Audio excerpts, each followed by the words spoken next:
Assalamualaikum warahmatullahi wabarakatuh. Bismillah, alhamdulillah, wassalatu wassalamu ala rasulillah Sayyidina wa maulana Muhammad ibni Abdillah wa ala alihi wa sahbihi wa mawalah. La hawla wa la quwwata illa billah, amma ba'du. Para bapak, saudara sekalian, jamaah salat fardu zuhur berjamaah yang kemudian dilanjutkan dengan halaqah majlis ilmu yang mudah-mudahan senantiasa ada dalam rahmat dan ridha Allah Ta'ala. Sembari para bapak istirahat, yang kedua karena berada di masjid kita niat i'tikaf karena Allah Ta'ala. Yang ketiga kita niat talabul ilmi libtigha'i mardatillah, mencari ilmu dalam rangka mencari ridha Allah Subhanahu wa Ta'ala. Semoga hasil daripada pengajian ini berupa ilmu yang bermanfaat dan barokah. Amin ya rabbal alamin. Pada kesempatan ini kita akan melanjutkan pengajian tafsir Al-Quran surah-surah daripada juz amma. Pada kesempatan ini surah An-Nasr atau surah Idza Jaa Nasrullah. Sudah ketemu surah An-Nasr, urutan dalam mushaf adalah ke-110, berarti sebelum Al-Lahab ya. 114 An-Nas, mundur surah Al-Falaq 113, mundur Al-Ikhlas 112, mundur 111 surah Al-Lahab atau surah Al-Masad, baru surah An-Nasr. Mari kita baca dulu tabarukan bidzikrih, halnya mengharapkan barokah dengan dibacakannya ayat Al-Quran, sekaligus sedikit nanti mungkin kita koreksi daripada tahsinul qiraah, membaguskan bacaan Al-Quran. Jangan malu, jangan takut untuk membaca Al-Quran, kita belajar ya.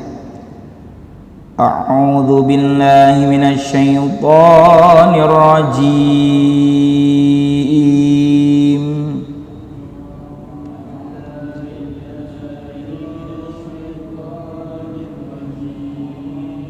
Bismillahirrahmanirrahim.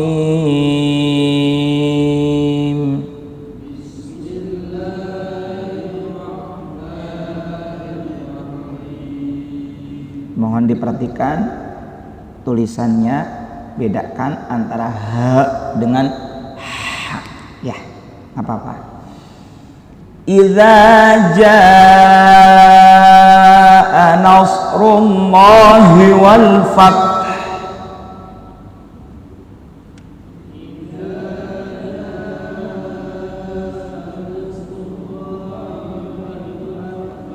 Wa ra'aitan nasa yadkhuluna fi dinillahi afwaja.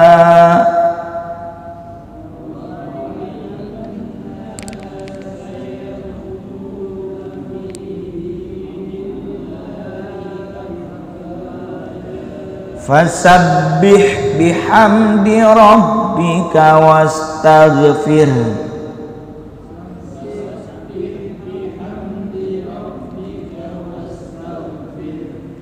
Innahu kana tawwaba.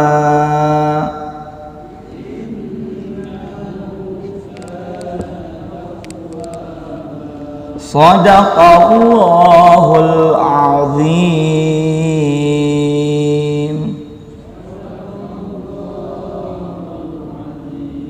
Mari kita lihat hurufnya, cara membacanya. Idza, ujung lidah di gigi, Iza ada za seperti ini, za, dal ada titiknya, za ujung lidah di gigi. Azan bukan adan, dak gerak adan. Ya, saya nggak mendiskreditkan dari suku dan orang mana. Ada saja yang bilang gerak adan, padahal azan, izin, azan. Kemudian ada lagi ja. Nah ini yang jim ini. Kalau kita dulu bukan belajar Iqra, pakai teori Baghdadiyah, tuturutan anakum aenakum gitu ya. Itu namanya cara, metode. Ja. Coba kalau tadi za zi zu, azan. Sekarang ja ji ju. Nah, kalau ini punggung lidah ditempel ke langit-langit, ja, ja. Kemudian ada lagi vo, bukan jo, vo kayaknya jo tapi agak monyong, vo. Lidah kita nih tempel ke bagian atas, termasuk nempel sedikit ke gigi, vo, sambil tutup, vo, zalim, vo, zi, zu, Rabbana zolamna, bukan jolamna. Ya, 3 tuh. Ada lagi nggak? Da, za, ja. Itu 3. Nih harus pandai membedakan. Allazina, bukan allazi. Innallaha wa malaikatahu yusalluna 'alan nabi ya ayyuhallazina amanu sallu 'alaihi wa sallimu taslima. Misalnya muraqi, petugas yang menaikkan khatib ke atas mimbar namanya muraqi, atau ada yang nyebut Bilal ya, muraqi. Nah, idza ja, bedakan. Idza cuma panjangnya yang za 2 ketukan. Idza ketukan itu arti dari harokat. Idza panjang terlalu tidak, pendek juga tidak, makanya disebut mad asli. Asalnya panjang itu adalah 2 harokat, 2 ketukan, tidak kurang tidak lebih. Kalau lebih nanti ada namanya mad far'i. Nanti saya bawakanlah. Cara belajar tajwid itu mudah sebenarnya Pak. Kalau Bapak malas baca buku yang tebal, saya sering mengajarkan kepada anak-anak bukan dengan lagu tapi dengan diagram, jadi tergambarkan di dalam benak. Nah lanjut, ja, ini mad wajib muttasil. Anasrullah, rullah, mohon maaf Bapak, rullah bukan monyong, ada w nya. Maksudnya kayak kita nyebut Allah, tetap la, huruf lam, bukan pakai w, bukan dimonyongin. Au, kalau au ada huruf apa? Wa atau w. Allah, Allah, Allahu Akbar, Allah, bukan au, nggak monyong. Seperti halnya kita juga kalau baca sallallahu, sallo atau sholah, hah? Bukan solo, sallallahu. Cuma memang lafal Allah jika sebelumnya ada fathah kayak begini, atau kalau ini apa? Lafal Allah sebelumnya dhammah, 2 tuh. Lafal Allah sebelumnya fathah, lafal Allah sebelumnya dhammah. Itu tafkhim, artinya tebal. Apa Pak?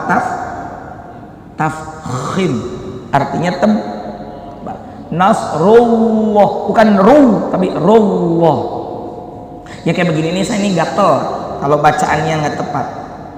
apalagi nih bentar lagi mau taraweh, siapa tahu bakal banyak jadi imam dadakan taraweh, ya nggak?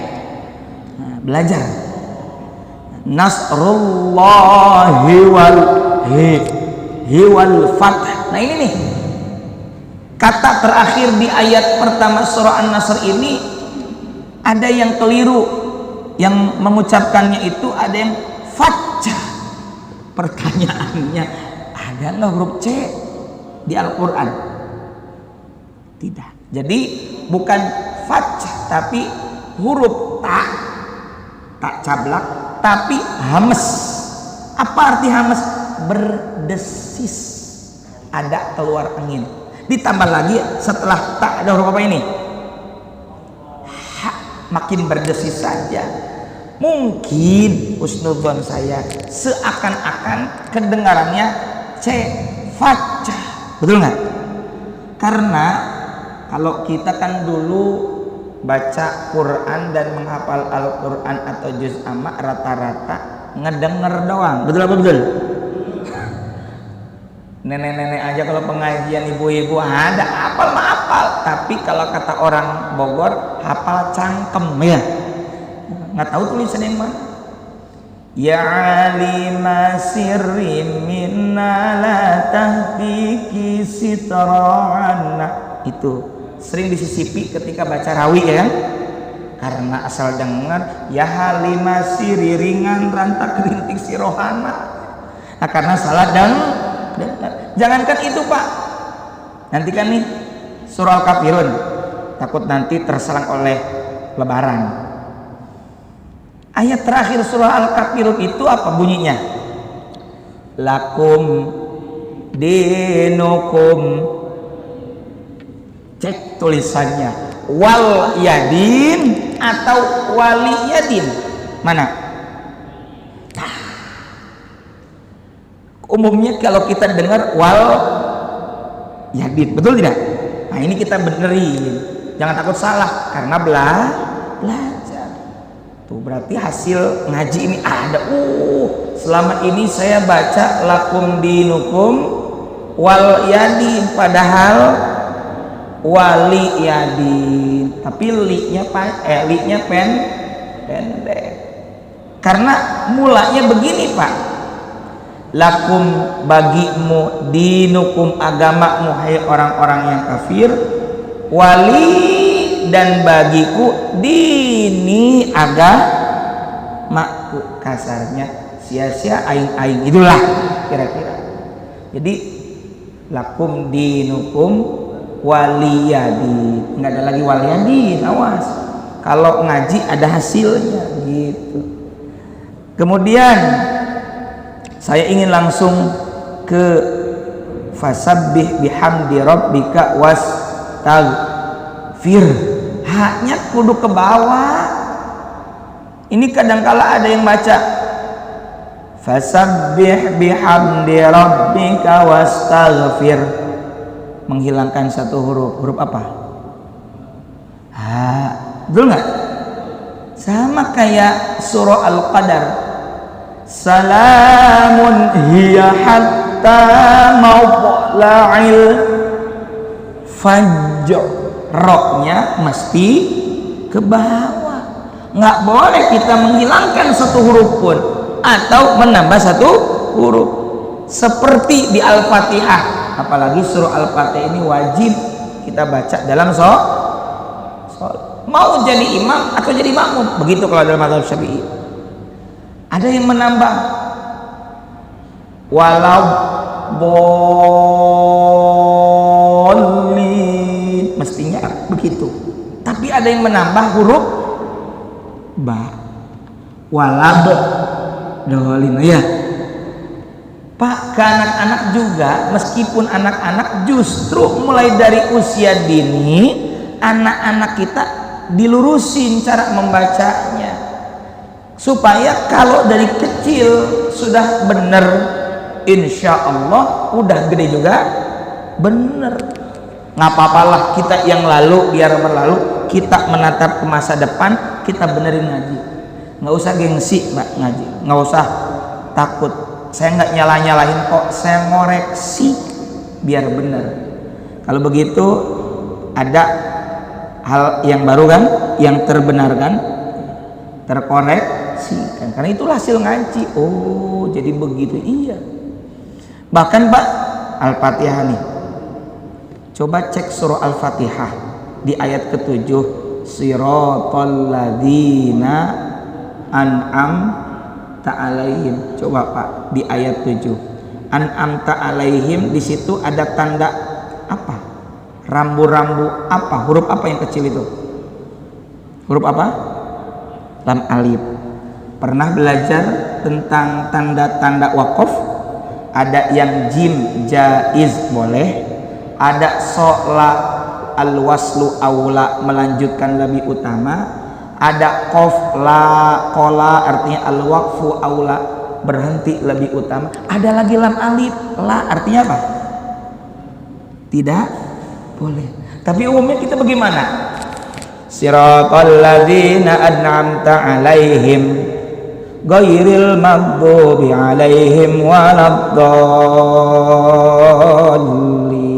Bukan kata saya ya, di situ ada wakafnya. Terus bagaimana dong? Belajar ayat ke-7 itu dibaca satu ayat penuh tanpa jeda. Dan nggak boleh juga nyuri napas di tengah-tengah jalan. Misalnya begini nih kudunya, siratal ladzina an'amta alaihim ghairil maghdubi alaihim waladdallin.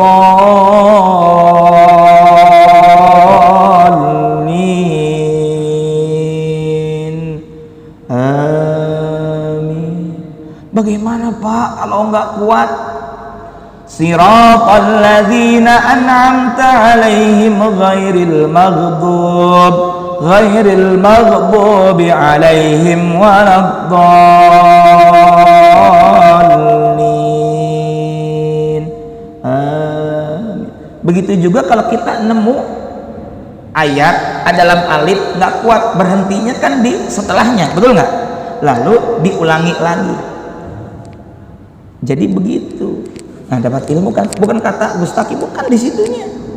Mungkin kita karena terbiasa berhenti di an'am ta'alaihim, gitu aja. Oke. Lanjut ke tafsir. Kalau ngebahas tajwid itu keenakan, penuh gitu. Karena apa? Kayak ibadah sholat ada fikihnya, cara membaca Al-Quran juga ada tajwidnya, biar benar panduannya. Bismillahirrahmanirrahim. Qala ta'ala idza jaa nasrullah. Idza apabila jaa telah datang nasrullah, pertolongan dari Allah. Nabiyahu sallallahu alaihi wasallam. Pertolongan kepada siapa? Kepada Kangjeng Nabi Muhammad sallallahu alaihi wasallam. Yang saya baca ini tafsir Jalalain. Karena kita memiliki keterbatasan untuk memahami kandungan Al-Qur'an. Dan nggak boleh kita menafsirkan Al-Quran sekehendak nafsu kita, karena Nabi bersabda man fassaral Qur'ana bi ra'yihi, barang siapa yang menafsirkan Al-Quran dengan akalnya tanpa ada dasar ilmunya, maka kata Nabi falyatabawa, maka bersiap-siaplah maq'adahu, tempat duduknya alannar, di atas api neraka. Makanya meskipun terjemahan itu suka ada kan di bawahnya footnote, catatan kaki, ada tanda kurung untuk menambah kita pemahaman. Kalau nggak pakai tafsir Pak, ngeri. Contoh surah Al-Hijr ayat 99 atau ayat terakhir, Allah berfirman wa'bud rabbaka, dan beribadahlah atau sembahlah Tuhanmu, hatta sehingga ya'tiyaka, datang kepadamu al-yakin.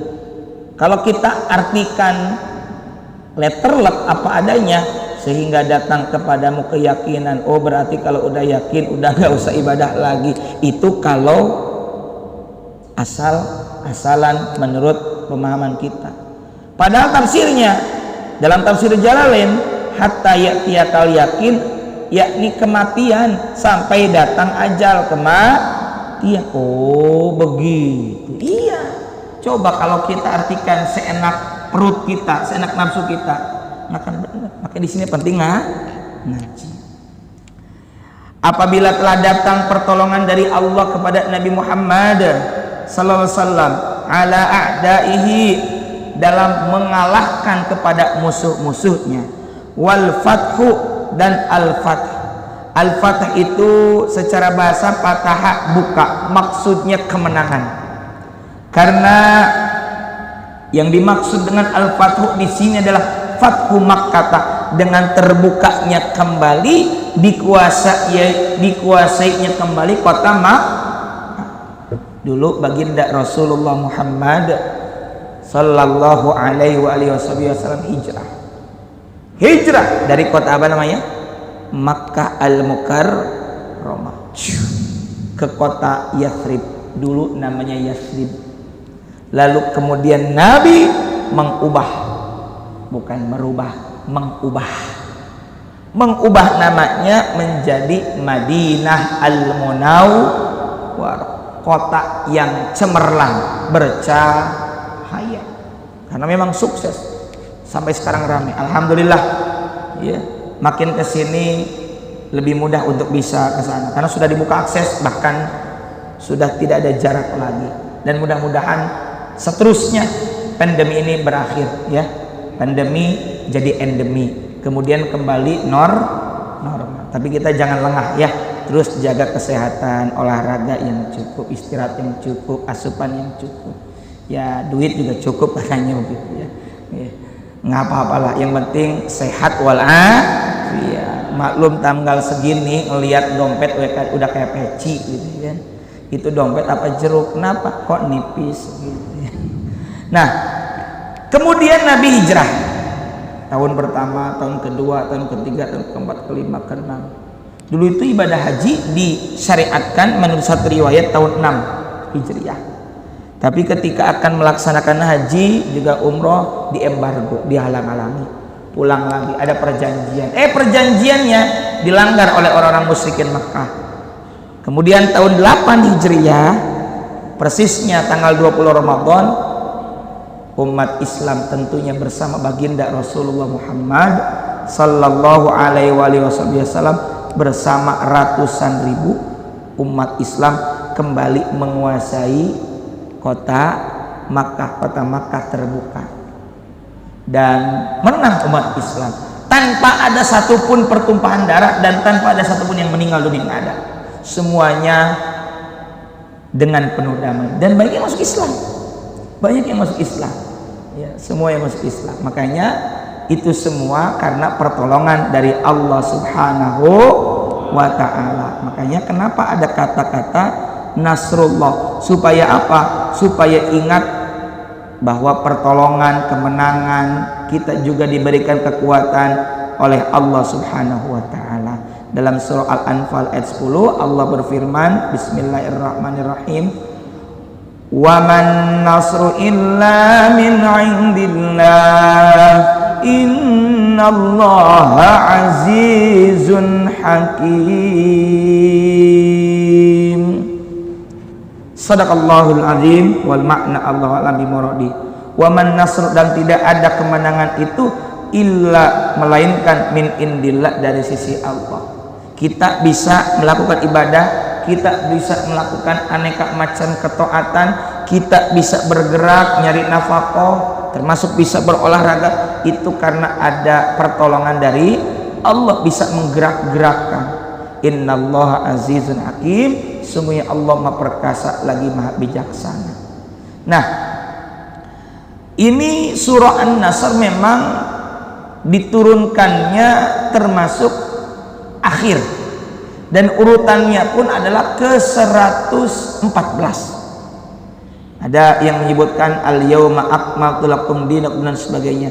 Nah, ini menurut riwayat yang lain surah yang terakhir diturunkan adalah surah An-Nasr, pertolongan, karena mengisahkan bahwa Nabi Muhammad beserta umat Islam bisa menguasai kota Makkah dengan penuh kedamaian itu pada tahun 8 Hijriyah, bulan Ramadan. Wa ra'aitan nasa, dan kamu melihat an-nasa, manusia, yadkhuluna, orang-orang yang di Makkah itu masuk fi dinillah ayil Islam, ke dalam agama Allah, yakni agama Islam, afwaja, berbondong-bondong, jamaatin, bersama-sama, berkelompok, dari berbagai kabilah, dari berbagai suku di Makkah masuk Islam. Luar biasa. Ketika masuk kota Makkah, disisir semua lapisan dan area di Makkah, termasuk di kawasan Masjidil Haram, sampai kemudian masuk ke dalam Ka'bah, yang saat itu banyak sesembahan patung-patung, dan kemudian oleh baginda Rasul disingkirkan dan dibuang itu apa, patung sesembahan berhala-berhala, karena dulu termasuk kaum paganisme, menyembah apa, berhala, sesembahan begitu selain Allah. Bersih. Di Ka'bah itu cuma ada tiang 3 ya. Tapi kita sholat meskipun di depan kita adalah Ka'bah, di dalam kitab Fathul Mu'in karya Al-Alim Al-Allamah Syekh Zainuddin bin Abdul Aziz Al-Malibari, tetap saja kita sholat, sujud, dan pandangan kita ke tempat sujud untuk khusyuk. Jadi bukan di depan Ka'bah liatin Ka'bah, enggak, tetap ke bawah. Dan juga tidak kemudian ada ucapan begini, Pak, saat sholat di depan Ka'bah, aduh beneran ya saya sholat di depan Ka'bah itu kerasa lah. Emang waktu di rumah nggak kerasa? Sama saja, kita sama-sama fawalli wajhaka syatrul masjidil haram, arahkan, palingkan wajahmu ke Masjidil Haram. Dalam konteks hal ini adalah kita berkiblat ke Masjidil Haram, di sana ada Ka'bah ya. Kita menyembah Allah, bukan menyembah bangunan itu, bukan itu. Nah, masuk, dan Sayyidina Bilal waktu itu diperintahkan untuk mengumandangkan azan di atas, dikumandangkan azan. Kemudian ba'da makana yadkhulu fihi wahidun, masuk Islam itu berbondong-bondong setelah bukti masuk satu persatu masuk Islam. Wa dzalika ba'da fatih Makkah, dan itu terjadi setelah Fathu Makkah. Ja'ahul Arab min aqtaril ardi ta'iin. Wah, datang kepada Kangjeng Nabi orang Arab, min aqtaril ardi ta'iin, pasrah itu orang-orang Arab ya, mengakui Nabi Muhammad sebagai nabi utusan Allah dan berikrar 2 kalimat syahadat, asyhadu alla ilaha illallah muhammadur wa asyhadu anna muhammadar rasulullah. Ikrar. Fasabbih bihamdi rabbik. Kemudian ditutup ayat yang ketiga ini, surah An-Nasr ini, dengan fasabbih, maka bertasbihlah, bihamdi, dengan memuji rabbika, kepada Tuhanmu. Artinya apa? Pelajaran buat kita ketika kita mendapatkan kemenangan, kesuksesan, jangan lupa bertasbih.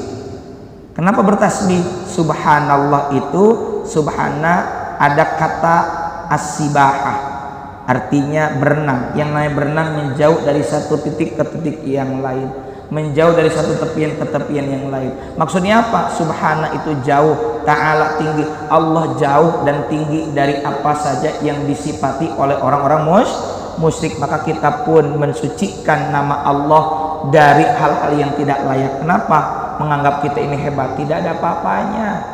Allah yang maha hebat, Allah yang maha kuasa. Bihamdi rabbik, memuji, kudu banyak tasbih dan berucap alhamdulillah, ayat multabisan bihamdi ya. Was, dimana tasbih ini disertai dengan tahmid, makanya ada subhanallah wa bihamdihi subhanallahil azim. Kata Nabi, ada 2 kalimat yang mana ringan diucapkan oleh lisan, tapi dicintai oleh Allah yang Maha Rahman dan memberatkan timbangan amal. Apa kalimat itu? Subhanallah bihamdihi subhanallahil azim. Wastaghfiru, dan mohon ampunlah kalian kepada Allah. Kita punya dosa, mohon ampun. Bahkan Nabi menurut riwayat sehari semalam 70, riwayat lain 100 kali istighfar, padahal Nabi terjaga dari dosa. Maka kita perlu istighfar. Innahu kana tawwaba, sesungguhnya dialah Allah, kana adalah Allah, tawwaba maha menerima taubat. Maka dari itu, yuk Allah lima taubat. Wa kana sallallahu alaihi wasallam ba'da nuzuli hadhihi surah yukthiru min qouli subhanallah bihamdi. Setelah turun surah ini, Nabi memperbanyak subhanallah wa bihamdi, astagfirullah wa atubu ilaihi. Subhanallah wa bihamdi, astagfirullah wa atubu ilaihi. Dan mudah-mudahan kita semua diampuni dosa-dosanya oleh Allah Subhanahu wa taala. Amin ya Allah ya rabbal alamin. Rabbana anfa'na bima 'allamtana, rabbi 'allimna alladhi yanfa'una, rabbi faqihna faqih ahlana wa qarabatil lana fi dinina ma'al qudri untha wa dzakar wa hasbunallahu ni'mal wakil la haula wa la quwwata illa billahil aliyyil azim. Wa sallallahu ala sayyidina Muhammad wa ala alihi wasallam. Alhamdulillahi rabbil alamin. Mohon maaf atas segala kehilapan, kekurangan alfaan. Allahul muwaffiq ila aqwamit thariq. Wassalamualaikum warahmatullahi wabarakatuh.